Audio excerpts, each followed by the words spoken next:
guys, it's Jacob from RoboFlow, here today with another exciting new video on how to train and deploy a custom mobile object detection model. Today, in order to train and deploy our custom object detection model, we're going to be starting with a training image dataset, loading that through RoboFlow, making augmentations and pre-processing steps, exporting our data into a Collab Notebook, where we'll be training YOLOv4 Tiny, and then deploying YOLOv4 Tiny all the way to TensorFlow Lite so you can put these custom models on your device. This is a very powerful video, and I'm really looking forward to diving in with you all. So now, getting started, we need to start preparing our data set. So in order to prepare our data set, you can go ahead and go to roboflow.com and sign up, and you will see there a list of your data sets. If you're new, you won't have any, but you can go ahead and consider using our public data sets. If you want to use a data set that we're using in this video, we're going to be using the Raccoon's data set. Otherwise, you'll need to bring your own images. Before you bring your images, you need to make sure that they're labeled. In the description here, I have linked a way to get your images labeled in CVAT. CVAT is a very quick and easy and efficient labeling tool. But we're going to go ahead and zoom past that part and assume that we have labeled data. So let's go ahead here and create a data set. So I'm going to call my data set Raccoon's YouTube. So there we go. We have the Raccoon's YouTube data set. And I'll just say for annotation group, I'll just call this Coons. So there you go. We have a Raccoon's data set. Go ahead and click Create Dataset. Now we need to actually load our data in. So RoboFlow supports all kinds of different annotation formats, so you should be good to go no matter on what kind of annotation format you're bringing in.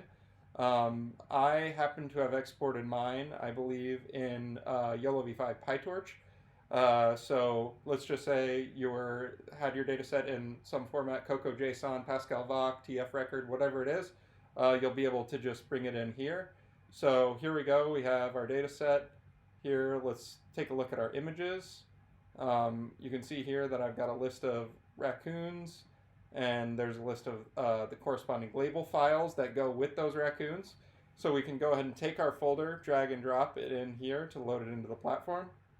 There we go. We see we have a various slew of pictures of raccoons, which is what we're going to want to be training the computer to see. We want it to be able to see a raccoon and put a little bounding box around it. So now let's go ahead and finish upload. There we go.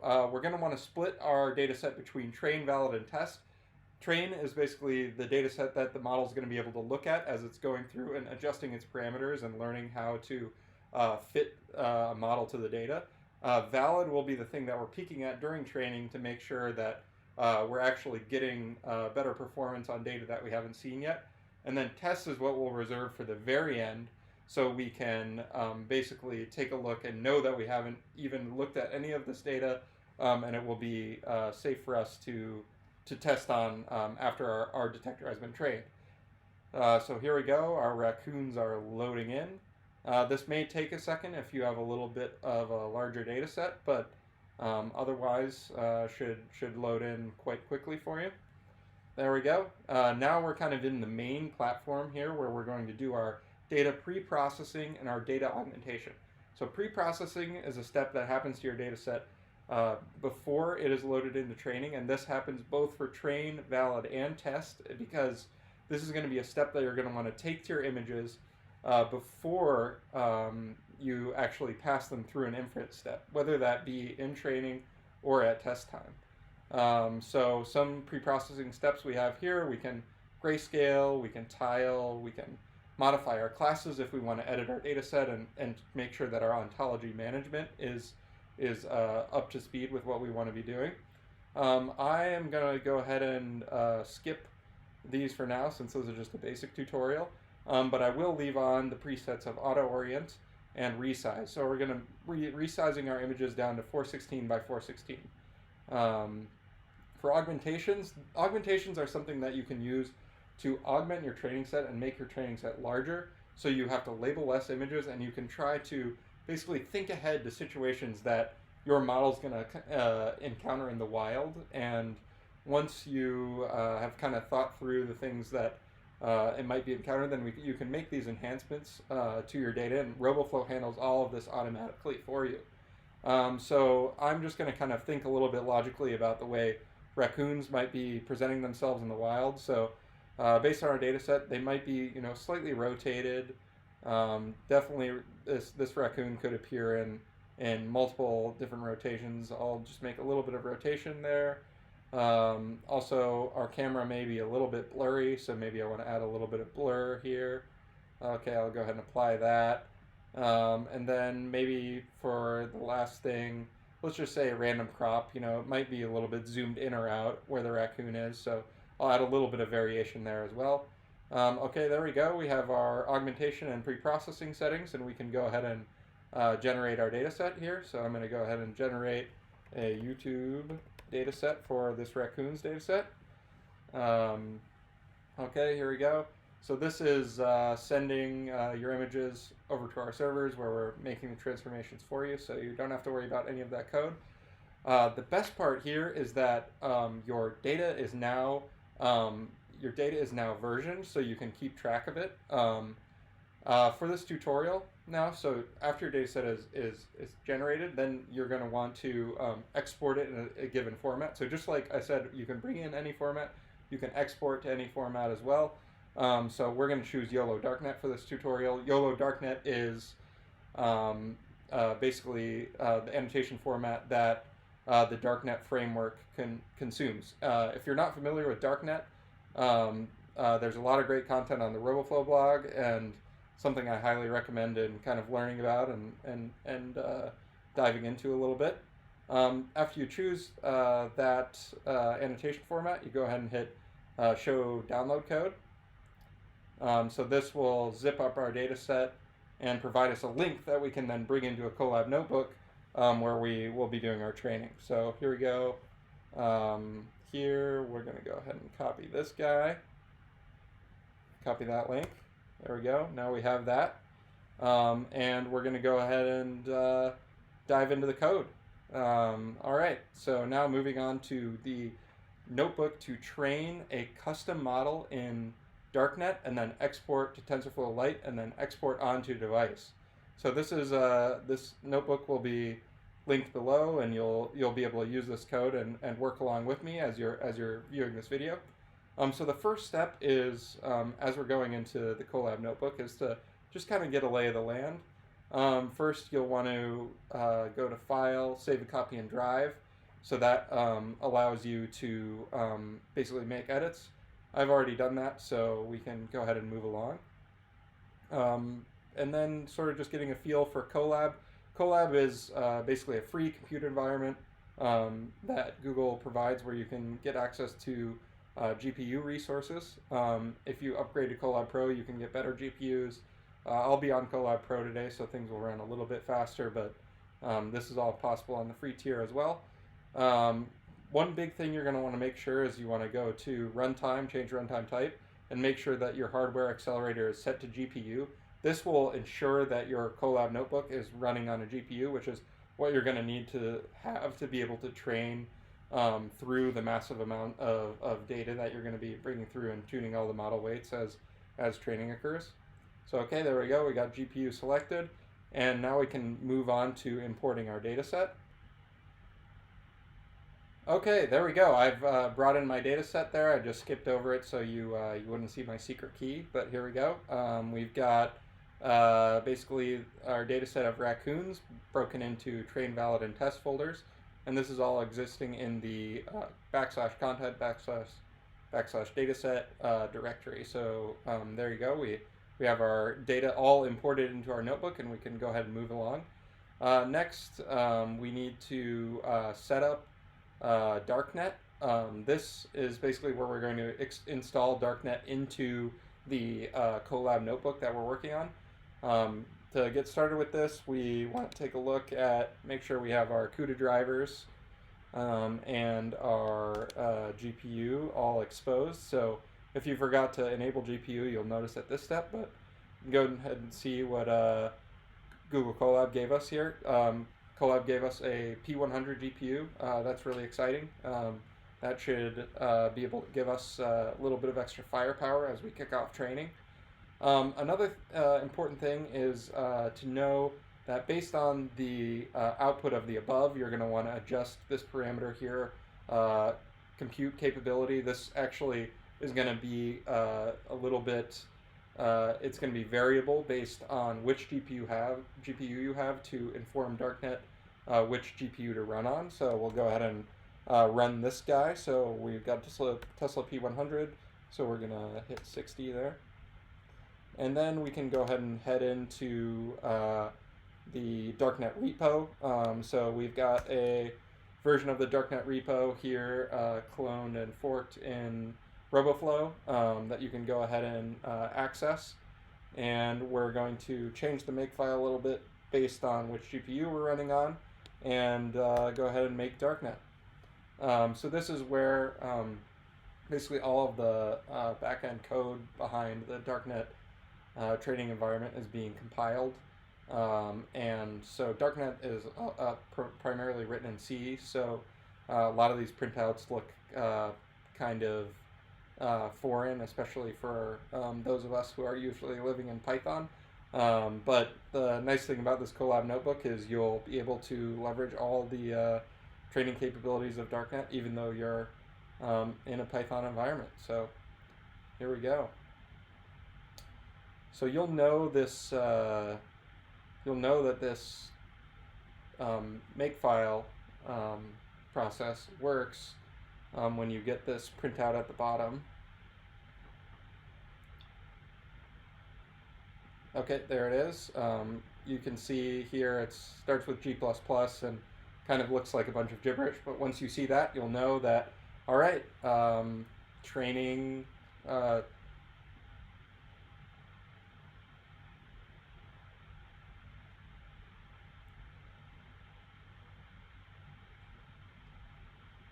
right, Darknet make.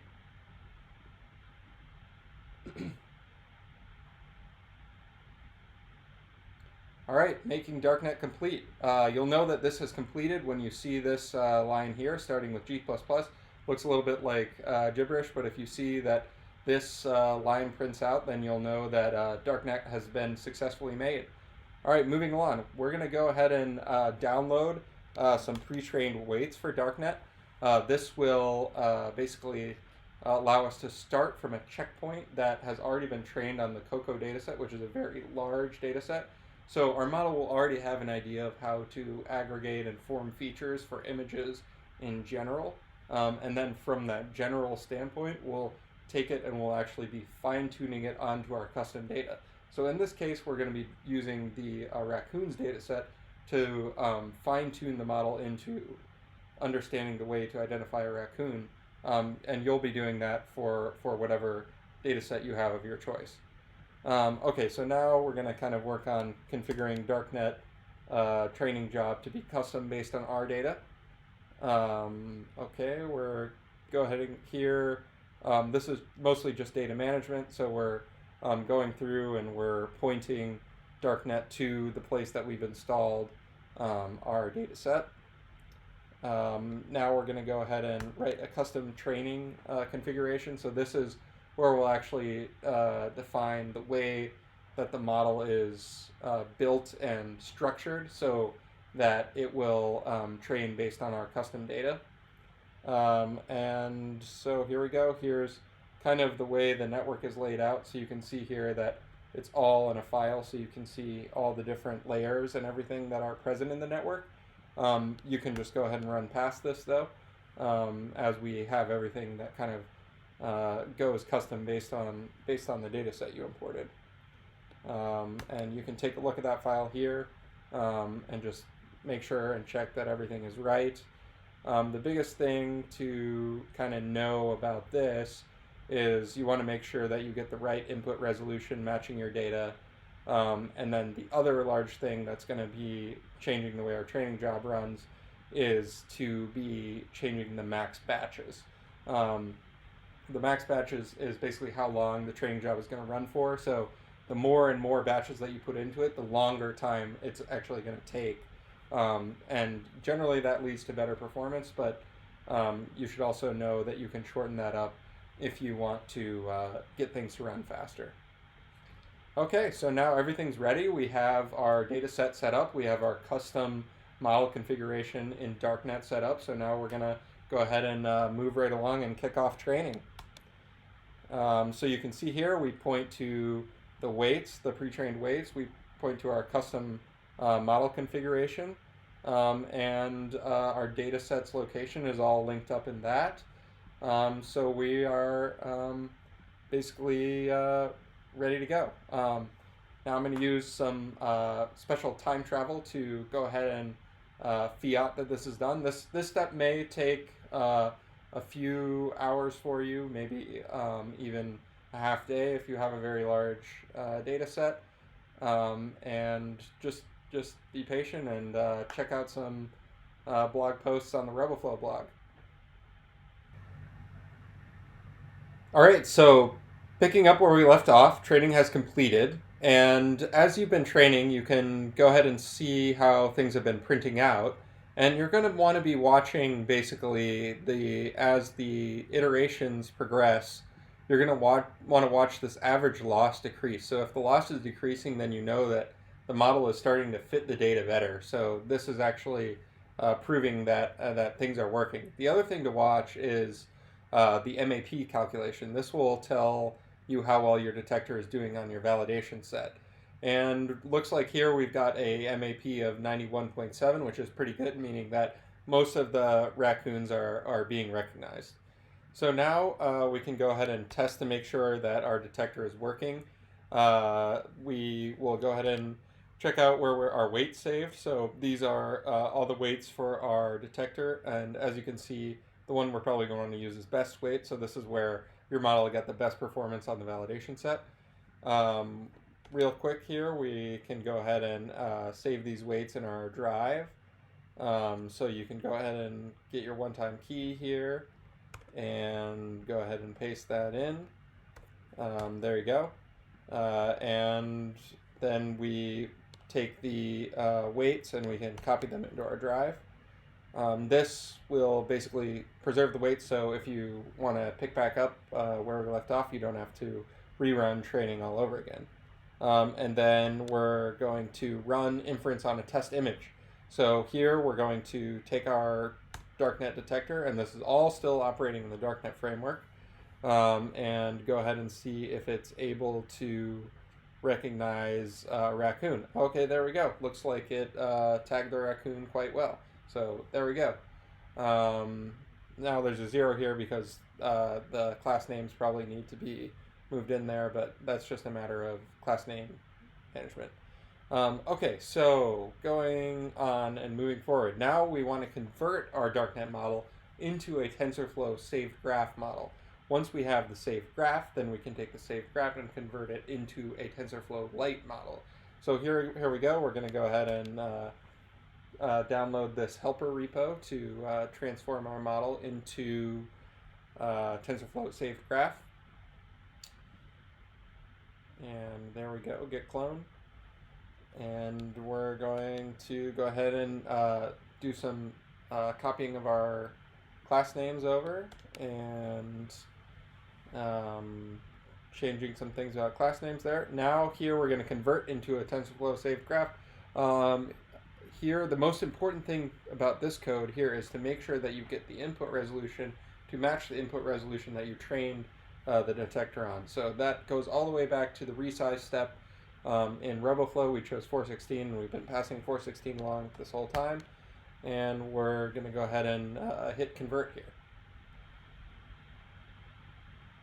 Okay, looks like our TensorFlow model, our TensorFlow saved graph is complete. Now we're going to move on to the TensorFlow Lite step. So here we go. We'll kick this off. And again, I'll fast forward through this.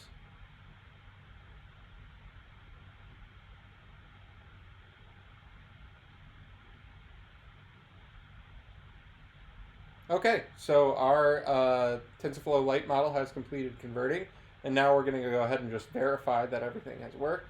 So we can look in our test folder. Here's where we have some test images. And we'll just go ahead and pick one of these and run inference on just one of these tests just to make sure that things are working. Okay, so here we go. Now we're actually passing an image through our TFLite model and trying to see if that is going to work for us. And let's go ahead and see what the result looks like. Okay, so there you go. We tagged another Raccoon well there. That's great because that is running in TensorFlow Lite, no longer in Darknet. So now it's in TensorFlow Lite, so we can take that and move it onto a mobile application and deploy it. So again, you can go ahead and here and save the weights in your drive and then take those off and then head over into the deployment environment of your choice.